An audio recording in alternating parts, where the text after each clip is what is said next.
Well, good morning, everybody. It is Dave, and Bo's around here somewhere. Oh, there she is, stretching. Good morning, Bo. Happy Veterans Day to everyone. It is November the 11th, 2025. We're going to take a look around the garden. Yesterday was 95 degrees. The day before was 96 degrees. And yes, it is November. The rest of the week is supposed to be kind of like a slide where it's just going to go to 80 and 70 and finally to 60. We're supposed to have some rain this week as well. And even 10 days from now, we're supposed to dip down to 45 degrees at night. So we're going from very warm weather, putting on a lot of new growth, to very cold weather that will damage the new growth. So we have to be a little bit careful, do some protection for the plants if we do get those cold nights coming up too quick. A lot of stuff to do in the yard. I did some work last week. You can definitely see a lot of the leaves are beginning to fall. We are about 20 days away from December the 1st. That is my official first day where I do pruning here in SoCal. A lot of you in the other parts of the country, man, you probably can already start pruning. But here, like I said, it was in the 90s, and you don't want to prune when it's in the 90s, that's for sure. We'll take a look at this cool Mugo pine down here. That's done really well. That was bought from like a little 2-inch pot from M&M Nursery. This grass, I don't know what variety it is. I have a couple others on the side of the home. That's just been a champ. That's almost like a fake plant. I don't think it's growing much or anything like that. It's just been very stoic there in the yard. Just kind of like how Bo is over there. Need to prune the lollipop bay tree again. It's getting a little too rambunctious on the other side there. Over here, we'll see how my transplanting and digging and everything like that has done. I haven't been able to get a chance to get back here much this past week. It's getting toward the end of the academic year, and it is very, very busy at school. Look at that, though, that giant Hymenanthus. And that is just awesome. Again, this is a blood lily. It blooms in August, and those leaves end up getting about 3 feet in length. They're awesome, awesome plants. So thank you to my friends at Covina Garden Center for gifting that to me. And I did just put it in a new, beautiful Italian terracotta pot. The ajuga down there at the base, I can't wait for that to fill in. This is the Westringia, and look at how beautiful those blooms are. Very hardy, drought resistant, and transplanted it here 2 years ago. It was over here, and it was just blocking too many things, so it's much more of a background plant. More ajuga there at the base. The daylilies that I transplanted are still here and somewhere over here as well. So hopefully those will do really nicely. And Bronze Age Japanese maple from Mr. Maple. And this is a Talon Buchholz introduction. French vanilla is the variety of rose there. We can see one that's fully open and one that's just budding up. We've got Bo beneath us here now. Corsican mint, one of my favorite, I would say, not only ground covers, but plants in general. I always tell the story when I worked at Bam Eco Nursery in Pasadena that this was around the base of all the tables, just growing naturally, very similar to baby tears. And it's just every time you brushed up against it, it just, you know, gives off that minty flavor, but it doesn't last as long as so many of the other mints do. You know, it's just kind of like a nice little, you know, burst of mint, and then that's it. Gosh, I can't wait to get in here and start pruning. And we'll take a look inside here, and then I'll show you some of the work that I've done. Before I go in though, Cecile Brunner is giving some nice fall blooms this year for us. Over here, this is Judy Garland.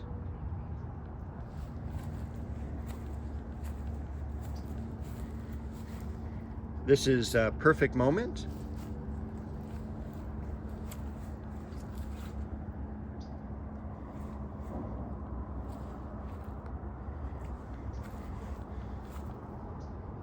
Gold Medal. Look at that sweet pea shrub. It's just always budded up, always in bloom. Tournament of Roses in the background.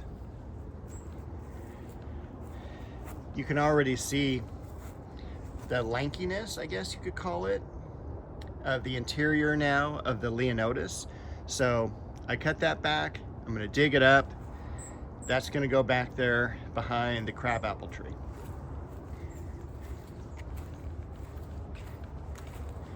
I'm also going to move this berberis. This, I think, might be bothering my cat a little bit. You know, keep in mind berberis does have thorns on it, and I think that she may be getting scraped up a little bit. You can kind of see, maybe not, some of the thorns there along the branch. She's always in here eating the catmint, case in point, and I think she's getting bothered by the berberis. I think maybe even it could have scratched her up a little bit this past season. So anyway, she loves that catmint.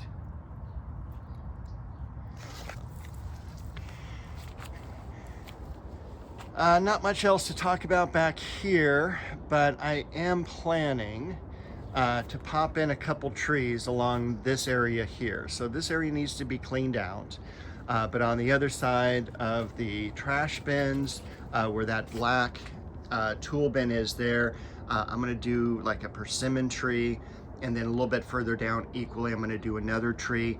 Not the best ground, definitely. I want to do a pathway here made out of brick, kind of from the gate to this area here. I'm probably going to move the gate over as well, so it's a little bit more lined up with the bricks, but we'll see how that goes. That may not be a this year project, but anyway, it's kind of like over here you can see I've got the crabapple, maybe not, it's way over there in the corner, and then I've got the plum, multi-grafted plum. Then I've got the cherry tree. And so I think two more trees back here will be really nice. And then they'll also shade this structure here. And I'm also thinking about putting a Virginia creeper on the wall. Again, thinking about it, we'll see. And then over here, we got our apricot tree. This is just a regular Blenheim or royal rather. And you can already start to see the foliage beginning to turn color. Once that turns really yellow, we just slide our hand across the stem, and that'll all defoliate, and then I'll get to prune. Let's see. Well, we still have some off blooms too of the Sambuceta, the Arabian or Sambac jasmine. Still a few blooms on the sterling silver, and the red is Ingrid Bergman. And very excited that my flowering apricot survived this year. More blooms on the Cecile Brunner. All right, over here we got the Sangugaku over for the Japanese maple. I showed you the pruning we did the other week on the ligustrum. That's still needing to be worked on. Did I mention I have to replace parts of the fence too? Yeah, it's, you know, never ending out here in the yard. These are really exciting too, because these are one of the first plants that go dormant for me. The the Elizabeth magnolias. And so these are almost defoliated. on either side. So I'll prune these really early in that pruning season. I try to get everything pruned by the end of January. So even with that, I mean, it is so quick from the for those 60 days. By the time I start pruning in December, to the time I'm done in late January, the late December or the early December stuff has leafed out. I mean, it is such a small dormant season here in Southern California because we get hot weather. We can be in the 80s for Thanksgiving, which is pretty wild, and it's definitely different here. You know, when you look at, you know, a lot of the areas from back east, you know, where they're just snowed in until February or March. It's a different world here. Also, I'm excited because all the foliage on this bloodgood maple has almost gone away. So again, probably an early pruning on this one. I love the blooms on the plant here. This is the Heliotropium Equador. Another bloom over there. Dwarf Japanese maple. I can never remember the name. Pittosporum tenuifolium, variegated. Those have just done really beautiful. We're already starting to see now too the leaves changing on the Chiananthus. So these will start to turn as well, and they'll drop off pretty quickly. I don't think I need to do too much pruning on this tree.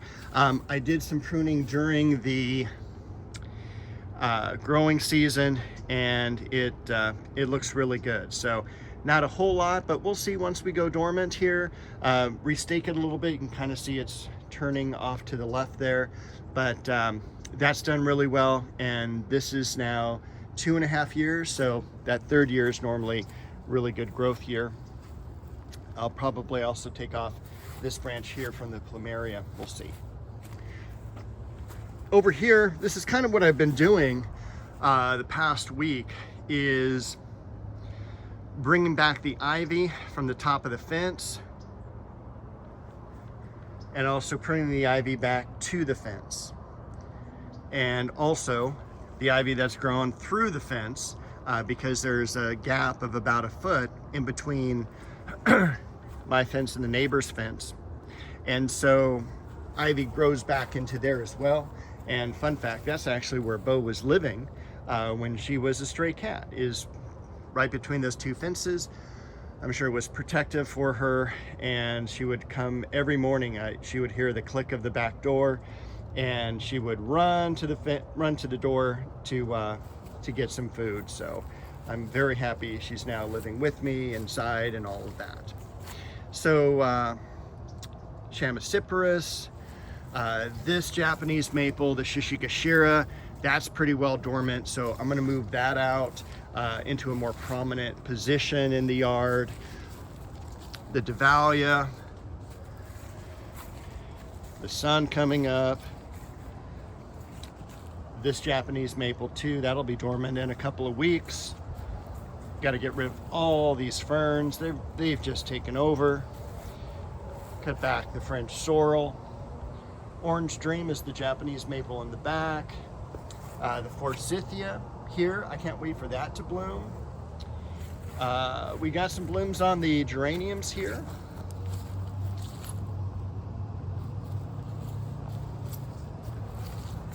And then we cleaned this area up here. We're going to drop some daffodils over here. And then we'll cut back the Eugenia one more time for the winter. We'll cut back the daylilies. These are paper white bulbs. I don't know if they're going to bloom. They're not great rebloomers. I just put them in here 2 years ago. So, and then again, you can kind of see the leaves turning on the magnolia. This is very common. Don't confuse this with salt damage or disease or anything like that. This is just what the tree does. Loses its leaves, comes back and blooms in February or late January, depending on where you live.